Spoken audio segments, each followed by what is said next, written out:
حدیث شریف میں ہے کہ رسول اللہ صلی اللہ علیہ وسلم نے ارشاد فرمایا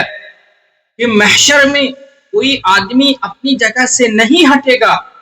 جب تک کہ 5 سوالوں کا جواب سے نہ لیا جائے۔ ایک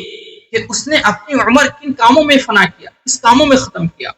دوسرے یہ کہ اس نے اپنے شباب کو کن قوت اور کن کاموں میں خرچ کیا، یعنی اپنی جوانی کہاں گنوائی، اپنی جوانی کہاں ختم کی۔ تیسری یہ کہ جو مال اس نے حاصل کیا اس کس طریقے سے حاصل کیا، جائز طریقے سے، ناجائز طریقے سے، کسی کا مال دبا کر کے، کسی کا ہڑپ کر کے، کسی کو ظلم و زیادتی کر کے، اس کی مزدوری کو روک کر کے، کس طرح سے اس نے مال جمع کیا